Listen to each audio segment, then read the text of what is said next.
deal is when I first started teaching, I worked with John Jacobs, and I think he's the finest golf instructor the world's ever seen. He's from England, and he could affect the ball flight change faster than anybody I've ever seen. And he always had a saying. He said, golf is what the ball does, and that's so when I teach, I mean, I got to be honest with you. When I see teachers and hear them talk and everything, I mean, I can't believe how much a lot of teachers know. I mean, they know things that I never even thought about. I mean, I'm not. If we're having a contest of who knows the most, I am not anywhere near leading that contest. But what I am confident in is that when it comes time to fix somebody's ball flight, I'm confident I can get the job done. And from what I've seen in my career, faster than anyone else. And to me, that's what it's all about. It's all about, can you change your ball flight? Golf is what the ball does. So the first thing you have to do is if you want to be better at golf, the first thing you have to do is you have to have a diagnosis, and you have to have a plan. A good friend of mine, Herm Edwards, an NFL analyst for ESPN, has a great saying. He said, a goal without a plan is nothing but a dream. And what most people have is a goal to get better at golf, but they don't have a plan. So what they really just have is just a dream to get better at golf. They're never going to get any better. You got to have a plan. In order to have a plan, you got to have a diagnosis, and it has to be a correct diagnosis. You have to understand, about your game, where your weaknesses are, where your strengths are, and what you're really trying to fix, what you're trying to get better at. And when you analyze the game of golf, there are three things you have to do. I've told you guys this, in parts, but there's three things you have to do. I don't care whether you're the best player in the world or the worst player in the world. It's the same three things. Same three things. Number one, you have to eliminate your penalty shots. You have to eliminate penalty shots. Golf's such a hard game. I mean, you have to swing one time, and you need to lie one. You can't swing one time, you're out of bounds, you reload, now you lie three.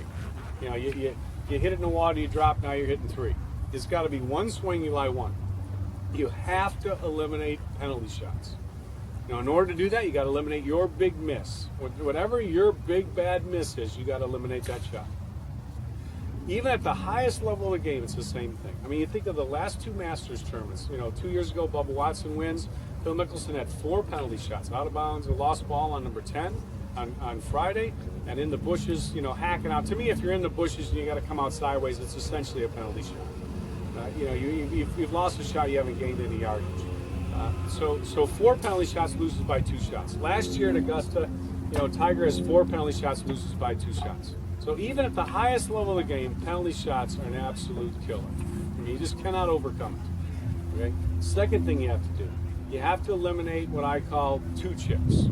2 chips, 2 pitches, 2 sand shots. You have to get the ball on the green in one shot when you're in close proximity to the green. You don't have to get it close. You don't have to get it up and in, but you have to get the ball on the green. You just absolutely have to. Same thing with every player in the world, doesn't matter how good you are. I mean, it's an absolute killer when you take 2 shots from around the green to get the ball on the green. And then the third thing you have to do is you have to eliminate 3 putts. I mean, once again, you don't have to make putts. Everybody's always trying to make putts. Best players in the world make about 7% of their putts outside of 20 feet. That's it. So, but the reality of it is they 3-putt only about a little over 1% of the time. So after 100 holes, if you will, they've made 7 and they've 3-putted 1 and they're 6 shots, ahead of the game. But the average golfer is making 2% and they're 3-putting 20-something%, and they're 20 shots behind, and they think they're going to catch up by making more putts, and they just keep falling farther and farther behind. So the reality of it is you shouldn't even try to make putts. You just got to try not to 3-putt. Because I watch you guys play. You guys are all good players, but it's the things that I just pointed out. Some of you guys got good swings. Can you keep the ball in play? You got to have good misses. You got to put the ball in play. You have to be able to get the ball on the green when you get around. That's why I'm telling every guys, when you're around these greens, as close as it's mown here, I mean, you're 5-10 yards around the green. For most every one of you guys, I'm telling you, putter is the play. I can't tell you how many guys I watch just stub chips, blade it over the green, leave it in the bunker, blast it over the green. It's just, you can't overcome that. I mean, they're just shots that are gone. And the 3-putts are another thing. I mean, you just got to try to get the ball close. Even, the last 3 years I helped Tiger Woods, he won 45% of his tournaments. He was top 10 85% of the time. It is amazing. I mean, an incredible percentage, especially when you consider that Jack Nicklaus won 12% for his career. Tiger Woods won 45% of the time. But Steve Williams, his caddy at the time, used to keep the statistics for every round Tiger played. And he said if Tiger doesn't 3-putt, he wins 85% of the time. If he didn't 3-putt, he won 85% of the time. And I kept saying, Tiger would always get done and say, I didn't make enough putts. And I'm like, Tiger, you don't have to make any putts. If you don't 3-putt, they can't beat you. They just can't beat you. Just stop 3-putting. I remember when he won at Torrey Pines, the U.S. Open, he got done. He said, I really putted good. He said, I putted really good this week. And I didn't say anything. And he looked at me and he says, what, you didn't think I putted good? I said, what? He said, you made some good putts. I said, you have 4 3-putts. I said, I made a nice bomb on 13, 65-foot putt. But you 3-putted 10 from 20 feet. At the end of the day, it's 4 putts in 2 holes. That's all it is. It's 4 putts in 2 holes.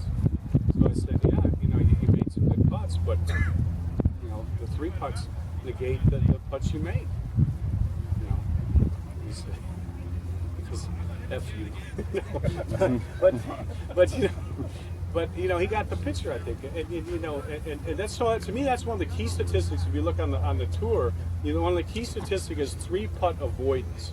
How much can you eliminate your 3-putts? And that's a big key statistic for me. So those are the 3 areas. Now, when you look at the the full swing, which is to me most. You run through that real quick? Yeah. No penalty strokes. Yeah. Those are 3 areas. Eliminate your penalty strokes. Eliminate your 2 chips. What I call 2 chips. 2 chips, 2 pitches, 2 sand shots. Got to get the ball on the green in 1 shot when you're in close proximity to the green. And then the third thing, eliminate your 3-putts. Those are the 3 keys to golf. When you can do that, your scores are going to come down. I mean, that is absolutely it. And I look at a player's round, and you get done, you add up your score, and my first question is going to be, how many penalty shots, how many 2 chips, how many 3-putts, and you add those up, and it gives you what your potential was for your round had you have cleaned up the mess. So, for instance, on my television show, Ray Romano, and the first thing Ray's goal, his goal was he wanted to break. They said he's a 12 handicap. He wants to break 8. So I said, I can just go around the golf course and coach a 12 handicap to break 8. I mean, give me 2 rounds, 3 rounds, and he can break 8, no problem. First time we went out and played, he shot 117. And I said to him, you know what? He's not 12 handicap. He's like a 26. His partner goes, no, he's a 12. I said, no, he's not. He's a 26. And they're going like, well, come to think of it, I can't remember the last time he broke 90. I'm like, what kind of 12 handicap? Can't remember the last time he broke 90. He's not a 12 handicap. But you know what? I added it up, and they had 117. But during that round, I mean, between out of bounds and in the water and in the bushes, I mean, he had 17 penalty strokes. Because now we're down to 100. Okay? And he had 6 3-putts. And he had a 4-putt. That's equivalent to 2 more 3-putts. So he had 8 3-putts. Now we're down to 92. Okay? And he left it in 2 bunkers, and now we're down to 90. And he stubbed 2 chips. Now we're down to 88. I got to clean up the mess and improve 9 shots. And play, part of it is we probably need to play an easier course. And the last one, he had a putt on the last one to shoot 80. To shoot 79. He missed it. But all I did was I just got to clean up the mess. So the first thing you got to do is you got to fix your big miss. You got to analyze your game. What is your big miss? Everybody who plays the game either has a tendency to curve the ball to the right or they curve the ball to the left. That's just the way it is. 90% of the people play golf slice. A lot of people call it a push. Some people call it a fade. Some people call it a power fade, but it's a slice. Is what it is, and it's caused from having an open club face, and that is an open club face relative to the path of your swing, and that is going to cause that ball to curve. So I always say, if there's a road you take to playing good golf, nowhere on that road is there a slice. You can go from slicing to hooking to good golf. You can go from hooking to good golf. No one in the history of the game of golf has ever gone straight from slicing to good golf. It's never happened. Every better player in the history of the game, at one time or another in their career, has fought a hook. If you've never fought a hook, you're never going to be a good player. Just simple as that. Just simple as that. End of story. There's, Lee Trevino predominantly played a fade, most of his career. When he got on the Champions Tour, he started playing the draw, but he played almost all fade shots. But it was born out of the fact that he was a terrible duck hooker. Ben Hogan played a lot of fades, born out of the fact that he was a terrible duck hooker. People who hook the ball complain just as much as people who slice, but they're almost always single-digit handicaps. They're better players. So if there's a road you take to playing golf, you've got to go from slicing to hooking to good golf. And it's always trying to find the middle ground. If you hook the ball too much, I'm gonna teach you how to hit some fades. If you fade the ball too much, I'm gonna teach you how to hit some draws. And you've got to find the middle ground. Sam Steen had one of the greatest statements ever. They asked him, they said, what do you do if you're hooking the ball? And he said, well, I play with it on the golf course, and then I go to the practice tee and I slice it for a while. And what do you do if you're slicing? He said, well, I play with it on the course, and then I go to the practice tee and I hook it for a while. But if you can't hook the ball, you can't fix that slice when it gets too big. That push, whatever you want to call it. If you can't fade the ball, you can't fix that hook when it gets too big. So you have to work for the opposite ball flight that you're hitting. I mean, you're either hitting it too high or hitting it too low. You're either starting the ball too far right or too far left. You're either hooking it or you're slicing it.